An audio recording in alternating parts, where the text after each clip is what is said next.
My name is Roque Urena. Everybody calls me Rocky. I was born in Dominican Republic, grew up in New York City, joined the Air Force in 1983, retired in 2008 as a Master Sergeant, was a medic my entire career. Right now I reside in Somerville. Spent 3 years in Japan, was my first tour, and went to Omaha, Nebraska, and spent 10 years there, 11 years. And that's when our daughter was born, Alyssa. She's 23 now. And from there we went to England and spent 4 years in England.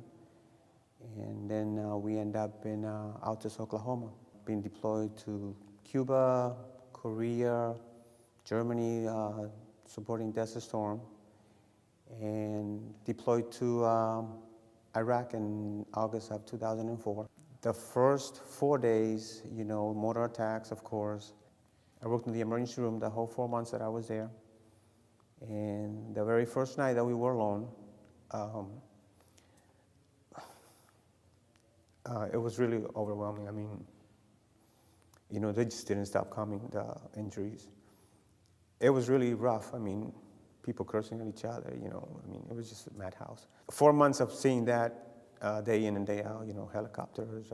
My injuries are just the emotions, I came back and I was totally different. Just to see, 19, 20-year-olds die in front of you, no matter what you did, and just the extent of injuries. I came back and that was in 2005, February of 2005, I came back. And, I was quiet, I didn't talk to anybody. I mean, unless somebody could relate to it, but most of the time I'll keep my mouth shut. I found a medical center and, I started volunteering there, and after 6 months, they sort of kind of knew that I had some medical experience, and they said, well, why don't you work? But I started working, I didn't talk to anybody, nobody knows my experience or anything. And it was rough, because I could relate to the things, the hardest part was watching people die, and even though some geriatric patients, but still, comes back. I went to the VA and talked to the doctor, and he says, he asked a few questions, and he said, well, why don't you see somebody, And I did, and they really helped me. I mean, it was very hard to open up, and even now, my wife one day asked me, why do you cry? And I said, I don't know. I guess, day in, day out, I still remember that. I mean, I was talking to one of the pilots that he was there at about the same time, and I told him, I said, I still smell the fuel of the helicopters, when we went out to get the patients back from the chopper to take them to the ER. If I find somebody that I can talk to, like the guys here, we can relate about the same thing. We talk the same language, basically.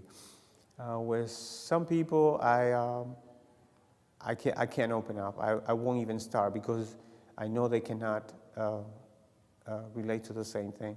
I mean, I do a lot of sports. I just try to keep busy, with counselors in the VA. I mean, they really helped me a lot. I mean, exercises. I did that 12-week program that they have for PTSD, and it was really hard. There were times, that I didn't want to do that. I said, I can't do this, And she says, but this is the way that this is what you need to do, in order to get better.